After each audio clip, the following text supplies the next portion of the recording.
वालों के लिए राहु बलवान होकर क्या देंगे, और शुक्र का गोचर क्या करेगा, और मंगल 1 जून को क्या उठपट पटक करेगा, क्या इनको लाभ देगा, क्या सफलता मिलेगी, क्या इनके जीवन में ऊंचाइयाँ मिलेंगी। तो अब देखिए आप देखिए सिंह राशि वालों के अष्टम हाउस में अभी तक अंगारक योग बन रहा है।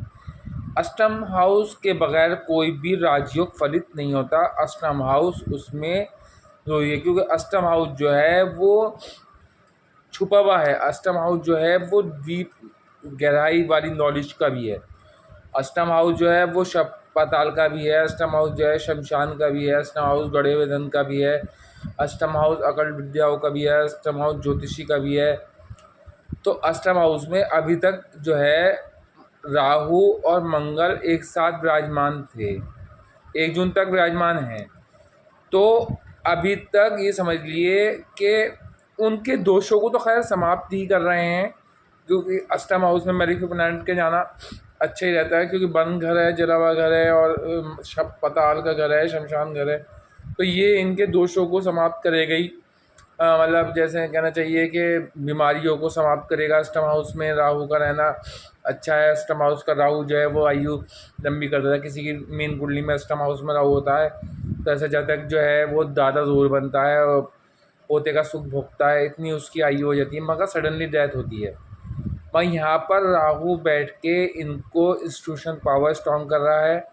मंगल यहाँ बैठ के, अष्टम का कारक ही मंगल है, तो यहाँ पर बैठ के मंगल पहले से ही 45 दिन, 1 जून को 45 दिन होंगे, तो लगभग 32-33 दिन से यहाँ पर अवेलेबल है।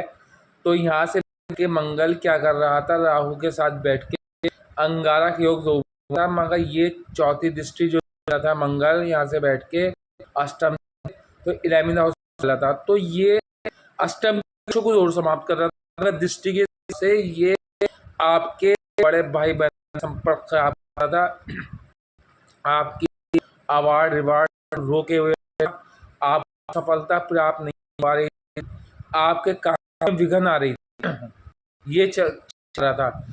फिर आप इसकी दृष्टि जो थी वो लिपनी के घर पे थी, जब योग की दृष्टि मनी पड़ रही थी। तो मान लिए आप ये समझ लीजिए, मान के चलिए कि बात पैसा जा था, पैसा रुक नहीं रहा था, पैसा धुआं हो रहा था, पैसे में एक आग लग रही थी, पैसे को बर्बादी हो रही थी, पैसा धूल खर्ची में बर्बाद हो रहा था, पैसा रुक नहीं पा रहा था, पैसा जो था वो भी सब समाप्त होता चला जा रहा था। कुटुंब से संबंध अच्छे नहीं थे, उनके सामनों में भी आग थी, और आपके चेहरे का तेज भी समाप्त हो गया था, क्योंकि जो चल रहा था ना, कहना चाहिए बहुत दिक्कत वाला योग है, ये दोष है, दिक्कत वाला दोष है। तो राहु और मंगल एक साथ बैठ अंगारक योग देते हैं, तो ये आपकी वाणी दूषित कर रहे थे, आग उबल रही थी आपकी। और इसकी मंगल की 3 दृष्टियाँ होती हैं, चौथी, 7वीं और 8वीं। 8वीं जो पड़ रही थी वो आपके थर्ड को पड़ रही थी। तो छोटे भाई बहनों से खराब थे, छोटे भाई बहनों से संबंध खराब, छोटे भाई के आपकी वजह से काम रुक रहे थे राशि, और छोटे भाई बहनों को बीमारी तक लग गई, आपकी विदेश की यात्रा टल गई थी, और आपके जीवन में आलस्य भरा हुआ था। आपको सिवाय डिप्रेशन के, सिवाय गुस्से के, आपके जीवन में कोई और सिचुएशन नहीं आ रही थी। मगर 1 जून को चेंज हो जाएगा मंगल 1 जून को चेंज होकर मंगल जाएगा 9th हाउस में। 9th हाउस है भाग्य भाव, कालपुरुष की कुंडली के हिसाब से 9th हाउस है शुक्र का, मगर आपकी कुंडली के हिसाब से 9th हाउस है जो मेष राशि। तो जब मेष राशि में मंगल 9th हाउस में अपने ही घर में जाके बैठेगा, तो भाग्य को प्रबल कर देगा, पिता के कार्य को आप आगे लेके चल देंगे, आपके जीवन में स्ट्रांगनेस आ जाएगी। मंगल भूमि का कारक भी है, मंगल जो है वो आपके नसों का कारक भी है, मंगल जो है आपके मतलब किसी का बीपी वगैरह की शिकायत है तो मंगल की शिकायत ज़्यादा चांसेस हैं। मंगल हड्डियों का कारक भी है, मंगल खेल का कारक भी है। तो यहाँ पर बैठ के मंगल अपने घर का मालिक होके आपको पिता से जो संबंध मनमुटाव था वो दूर कर देगा। आपको अपने धर्म की ओर विशेष रुझान हो जाएगा। आप अपने धर्म का मंत्र उच्चारण तक करेंगे और बहुत डीपली करेंगे, क्योंकि यहाँ पर बैठ के मंगल आपके जो नाइन्थ हाउस भाग्य भाव है, आपके भाग्य भाव को प्रबल कर देगा। और यहाँ से चौथी दृष्टि 12वें हाउस पर डालेगा तो 12वें हाउस के दोषों को समाप्त कर देगा। 12वें हाउस के दोष समाप्त हो जाएंगे, हॉस्पिटलाइज नहीं होंगे अगले 45 दिन, अगर आपकी कुंडली में मंगल अच्छा है। आप हॉस्पिटलाइज भी नहीं होंगे, आप जो है आपको जो है जनता से भी लाभ मिलेगा। आप जो है हॉस्पिटलाइज तो होंगे नहीं, और साथ में पुलिस स्टेशन के चक्कर तक नहीं लगेंगे। आपको कोर्ट कचहरी के चक्कर से भी दूर रहेंगे, मुकदमों में भी आपकी जीत होगी, क्योंकि मंगल यहाँ से बैठ के अपने ही घर में बैठ के सौगरीय होके जब चौथी दृष्टि 12वें हाउस को देखेगा तो आपको विदेश से संपर्क जुड़ेंगे, विदेश से आपको लाभ होगा। 1 जून के बाद अंगारक योग समाप्त हो जाएगा, तो आपके संघर्षों में रिलीफ मिलेगा। आपको बहुत संघर्ष करने पड़ रहे थे पिछले 33 दिन से, वो अब संबंध सही होते चले जाएंगे। 1 जून के बाद से 45 दिन 1 जून को हो जाएंगे, उसके बाद से आपके संबंध अच्छे होते चले जाएंगे। सप्तम दृष्टि जो डालेगा ये आपके 3rd हाउस में डालेगा। जो आपके छोटे भाई बहनों से संबंध खराब थे वो संबंध अच्छे हो जाएंगे, आपके आलस्य दूर होगा, आपको विदेश यात्रा भी होगी, आपका पराक्रम में वृद्धि हो जाएगी, पराक्रम को पर लग जाएंगे। मंगल की सप्तम दृष्टि अच्छी ही रहेगी। अष्टम दृष्टि भूमि के घर पे पड़ेगी, अष्टम घर पे भूमि की घर पड़ेगी, और मंगल भूमि का कारक है। जब अंगारक योग समाप्त हो जाएगा तो आपको भूमि में जो आप पैसा लगा रहे थे, बदले में पैसा रिटर्न नहीं हो रहा था या पैसा डूब रहा था, तो अब आपको 1 जून के बाद से पैसे का रिवॉर्ड भी मिलेगा, और आपको भूमिपति होने से कोई नहीं रोक पाएगा। आपकी माता भी आपके ऊपर आग बबूला थी, तो वो भी चेंजिंग आ जाएगी, और आपकी माता के और स्पाउस के बीच के संबंध जो बिगड़े थे वो मंगल का जो था प्रकोप था। अब मंगल यहाँ से 9वें घर से बैठ के सप्तम अष्टम दृष्टि जो डालेगा, भूमि के घर पे डालेगा, वाहन के घर पे डालेगा।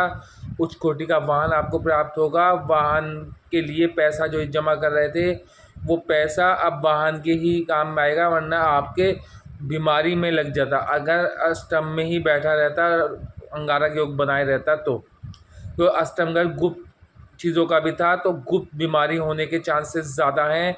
1 जून तक बहुत ज़्यादा रिलीफ रखना है अपने आप को, बहुत ज़्यादा साधारण भोजन का खाना है, बहुत चीज़ों से बच के रहना है, रिस्क नहीं लेना है 1 जून तक। 1 जून के बाद रिस्क लेने में कोई दिक्कत नहीं है, क्योंकि अंगारक योग समाप्त हो जाएगा। फिर राहु बलवान हो जाएगा। 23 मई से राहु बलवान हो जाएगा, क्योंकि फिर 1 जून तक 10 जून तक राहु 18 डिग्री पर आ जाएगा, बहुत ज़्यादा प्रकंड हो जाएगा। और तो राहु क्या करेगा, राहु अष्टम में बैठ के अच्छा फल देता है। राहु अष्टम में बैठ के आपको आयु को लंबा करता है, अष्टम में बैठ के इंस्टीट्यूशन पावर स्ट्रॉन्ग करता है। वहाँ से पंचम दृष्टि जो डालता है वो 12वें हाउस में डालता है, तो 12वां हाउस राहु का ही घर कहलाता है।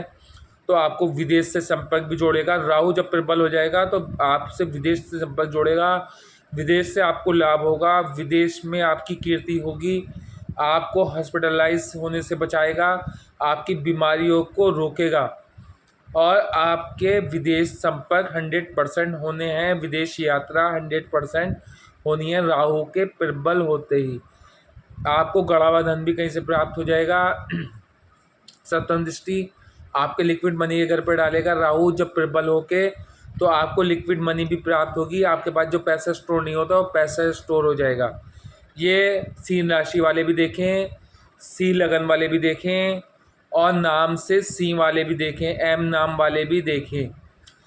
तो जब यहाँ पर बैठ के राहु प्रबल राजयोग बना के जब सप्तम दृष्टि से कालपुरुषी कुंडली के हिसाब से 2nd हाउस जो है वो शुक्र का है, तो वहाँ पर जब दृष्टि डालेगा, राहु शुक्र का मित्र है, तो आपकी लिक्विड मनी में इंक्रीजनेस आएगी, आपके चेहरे में एक लवण्यवान आकर्षण आएगा। राहु और शुक्र का जब मेल होगा शुक्र कालपुरुष कुंडली के हिसाब से सेकंड हाउस का मालिक है। तो जब वहाँ पर शुक्र पे राहु की दृष्टि पड़ेगी तो आपको चेहरे में लवणयमान आकर्षण होगा, आपके चेहरे में अलग से तेज होगा, आपसे लोग प्रभावित हुए बगैर नहीं रहेंगे। आपको सफलता मिलेगी मिलेगी। आपके कुटुंब से संबंध अच्छे होते चले जाएंगे। आप लाठी जुआ सट्टा में अगर हथकंडे अपनाना चाहेंगे उसमें भी आपको सफलता मिलेगी। शेयर मार्केट में भी आपको सफलता मिलेगी। और आपको जो है धन मिलना ही मिलना है। आप टेबल के नीचे के पैसे से बस थोड़ा सा अपने आप को अवॉइड करें। तो ये आपका राहु का गोचर अक्टूबर तक 5 अक्टूबर तक रहेगा। 5 अक्टूबर तक आपको लाभ ही देके जाएगा। 5 अक्टूबर तक राहु बलवान रहने वाला है। अब इसकी जो नवम दृष्टि पड़ेगी, राहु की 3 दृष्टि होती है, 5वीं 7वीं नवीं। नवम दृष्टि जो पड़ेगी इसकी वो पड़ेगी आपके चौथे हाउस पे। जब चौथे हाउस पे राहु की दृष्टि पड़ेगी तो बिरबल राहु जब चौथे हाउस को देखेगा तो ये जब नवम दृष्टि वहाँ से मंगल की पड़ेगी तो भूमि को कंट्रोल करेगा। और साथ में आपके इस टाइम 10th हाउस में गुरु है, 1 मई को आया हुआ। तो गुरु की सप्तम दृष्टि भी आपके भूमि के घर पर पड़ेगी।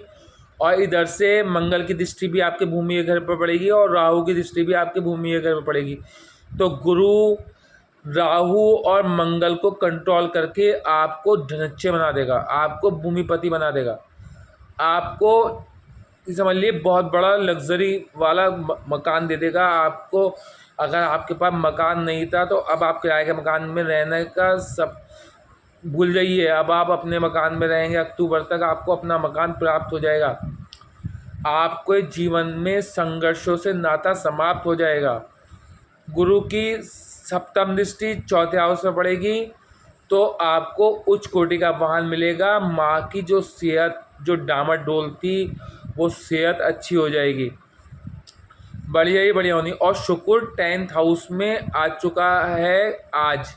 जब 10th हाउस में शुक्र कालपुरुष कुंडली का था मकर राशि, मकर राशि शनि की है, शनि का मित्र शुक्र है। 10th हाउस में शुक्र बहुत अच्छा फल देता है। तो यहाँ पर बैठ के आपको सरकारी नौकरी दिला देगा क्योंकि गुरु भी साथ में है और सूर्य भी साथ में है। सूर्य को 10th हाउस में दिग्बल प्राप्त होता है। तो 4 जून के बाद हो सकता है राजनीति में ही आपको कोई ऐसा शिखर मिल जाए। अगर कुंडली में आपका सूर्य अच्छा है तो सी राशि का मालिक है और सी राशि का मालिक होकर 10th हाउस में बैठ रहा है। तो आप अगर कुंडली में आपका सूर्य अच्छा है, बलवान है और अच्छे कंजक्शन में है तो आपको राजनीति में उच्च पद प्राप्त हो जाएगा। आपको गवर्नमेंट जॉब प्राप्त हो जाएगी। आचार संहिता निपटने के बाद गवर्नमेंट जॉब प्राप्त हो जाएगी। 101% अक्टूबर तक आपको गवर्नमेंट जॉब या आपको व्यापार में सफलता। आप अगर किसी जासूसी वाले विभाग से जुड़े हुए हैं तो उसमें आपको सफलता मिल जाएगी। आपको मिलिट्री से सफलता मिल जाएगी। आपको ये समझ लिए शुक्र की वजह से आपको कारोबार अगर करेंगे तो अगर कपड़े का कारोबार करेंगे उसमें आपको सफलता मिल जाएगी। कॉस्मेटिक का काम करेंगे उसमें आपको सफलता मिल जाएगी क्योंकि शुक्र आज अपने ही घर में जाके बैठ गया और 10th हाउस में बैठ गया। अपने घर का मालिक जब कोई अपने घर में जाएगा तो उस घर को बल ही देगा। मान लो मैं कहीं दूसरे घर में रह रहा था, किसी मित्र के यहाँ रह रहा था, अब मैं अपने घर में आ रहा हूँ तो मैं अपने घर में अपने घर की साज सज्जा पे, बनावट पे, हर चीज़ पे ध्यान दूंगा और चाहूँगा कि मेरे घर ज़्यादा से ज़्यादा सुविकसित हो, मेरे घर में ज़्यादा ज़्यादा वो। तो यहाँ पर शुक्र बैठ के आपने घर में बैठा है, वृषभ राशि में बैठा है जो शुक्र की मेन राशि है, उसमें बैठ के शुक्र आपके 10th हाउस को चमका देगा, आपके 10th हाउस को ब्राइटनेस दे देगा। आपको गवर्नमेंट जॉब भी प्राप्त हो जाएगी अगर आपका शुक्र कुंडली में अच्छा है। आपके चेहरे में आकर्षण भी आएगा। आपको वाहन सुख, भवन सुख और स्त्री सुख की कमी नहीं रहेगी। अगले 1 महीने शुक्र यहाँ रहेगा, उसके बाद 11 में जाएगा, वहाँ पर भी आपको लाभ ही देगा। 11th हाउस में भी कुंभ राशि आती है कालपुरुष की कुंडली के हिसाब से, तो वहाँ भी आपको लाभ देगा। और आपकी कुंडली के हिसाब से वहाँ पर कन्या राशि आ रही है तो आपको फिर भी लाभ देगा। कन्या राशि वालों में बुध और शुक्र का मेल हो जाएगा तो लक्ष्मी नारायण योग बनेगा। तो अगले फिर 12वें का कारक ही शुक्र है, जब 12वें में शुक्र पहुंचेगा तो कर्क राशि में पहुंचेगा। चंद्र और शुक्र नैसर्गिक मित्र हैं, तो यहाँ पर बैठ के भी वो लाभ ही देगा, आपको विदेश से जोड़ देगा, विदेश में आपकी कीर्ति फैला देगा, विदेश में आपका विवाह तक हो सकता है, विदेश से आपको सफलता प्राप्त हो सकती है, आपकी कीर्ति विदेश में देश में सब में फैल सकती है। शुक्र आपका अगले 4 महीने बहुत अच्छा फल देगा और आपका गुरु 2025 तक बहुत अच्छा फल देगा। आपका राहु 2025 तक बहुत अच्छा फल देगा, अक्टूबर तक तो बलवान है। इसलिए सिंह राशि वालों के लिए तो ये उत्तम समय है, इसका लाभ उठाना बहुत ही अच्छा रहेगा। और आपका शनि इस टाइम दिग्बल प्राप्त किए हुए है, जो 2025 तक आपके लिए समझ लिए कि आपके पति पत्नी के संबंधों को भी सही कर रहा है, क्योंकि कुंभ राशि में शनि जो है इस टाइम कुंभ राशि में बैठा है। तो शनि का बैठना कुंभ राशि में आपको लाभ ही देगा। बस एक दिक्कत ये है कि सप्तम दृष्टि से वो सिंह राशि को देख रहा है, जो सूर्य की राशि है। सूर्य और शनि जो है पिता पुत्र हैं, मगर पिता और पुत्र में अनबन रहती है। मगर मैंने ये बताऊं आपको, शनि को यहाँ दिग्बल प्राप्त है, तो आपकी थोड़े वैवाहिक जीवन में तो डिस्टर्बेंस रहेगी। मतलब 2025 तक मतलब ये है खटपट रहेगी, मगर आपको रोज़ाना की इनकम भी इंक्रीज़ होगी। आपको अगर पार्टनरशिप करेंगे उसमें भी आपको सफलता मिलेगी। और अगर आप जो हैं जनता से कुछ विशेष लाभ लेना चाहते हैं या जनता द्वारा अपना सम्मान चाहते हैं, तो वो 2025 तक आपको प्राप्त हो जाएगी। ये समझ लिए। ये मैं बता दूं आपको, शाहरुख खान की मेन कुंडली में सप्तम में शनि है दिग्बल प्राप्त किए हुए, और उनकी ही सी लगन भी है, और सप्तम दृष्टि से शनि सी राशि को देख भी रहा है। मगर आपने खुद देखा उनका कितना फेम है। तो ये टाइम 2025 तक आपका भी फेम का है, मगर आपकी कुंडली में शनि अच्छी अवस्था में होना चाहिए, बाल्य अवस्था वृद्ध अवस्था में नहीं होना चाहिए। सूर्य अच्छी अवस्था में होना चाहिए, बाल्य अवस्था वृद्ध अवस्था में नहीं होना चाहिए। सूर्य राहु या चंद्र के साथ नहीं होना चाहिए, सूर्य शनि के साथ नहीं होना चाहिए, या सूर्य चंद्र के साथ भी नहीं होना चाहिए। और साथ में राहु भी आपकी कुंडली में अच्छा होना चाहिए, राहु बलवान होना चाहिए कुंडली में, राहु अच्छे घरों का घर में बैठा होना चाहिए, राहु गलत कंजक्शन में नहीं होना चाहिए। तो ये आपका 2025 नहीं, आने वाले 10 साल आप ही के लिए हैं। बस जब अष्टम में जाएगा, कि सी राशि वालों के लिए अष्टम में जाना शनि के लिए अच्छा नहीं है, क्यों ढैया देगा, तो वहाँ पर दिक्कतें देगा ही देगा। मगर जैसे ही नवम में जाएगा तो फिर आपको लाभ मिलेगा, फिर आपको सफलता मिलेगी, फिर आपको आपके जो रुके हुए काम थे लगभग मान के 27 के बाद के 2.5 साल थोड़ी दिक्कतें रहेंगी, मगर उसका भी उपाय मैं बताऊं। मैं एक उसी के ढैया के लिए एक चल्ला तैयार करता हूं। अगर आप चाहें मंगाना, चीप एंड बेस्ट चल्ला है, तो आप मुझसे संपर्क कर सकते हैं। और उपाय के लिए अपने ऊपर से तेल और उड़द का दान देते रहें, और असहाय पीड़ित व्यक्तियों का सम्मान करते रहें, अपने मजदूर का, अपने नौकर का सम्मान करते रहें, और उनको कुछ ना कुछ दान देते रहें। ये उपाय करते चले जाएं, ढैया में आपको दिक्कतें नहीं आने वाली। अब मेरी वीडियो को लाइक करें, शेयर करें, सब्सक्राइब करें। सिंह राशि वालों, आपका भी गोल्डन पीरियड चल रहा है, इसको आप 25 तक इसका लाभ उठा लें।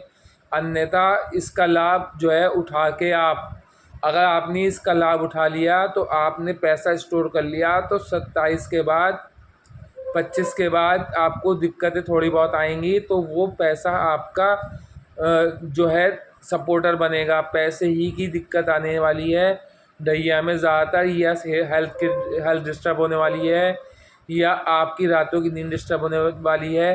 तो उसको आप देखते हुए आप मेरी वीडियो को फ़िलहाल लाइक करें, शेयर करें, सब्सक्राइब करें। अगर आपके साथ जब अष्टम में शनि जाए तो कोई दिक्कतें आएँ तो आप मुझसे संपर्क कर लें, मैं उसका एक सिंपल उपाय बताऊंगा। आपकी कुंडली की मैचिंग करके, तो आपको लाभ ही होगा। धन्यवाद।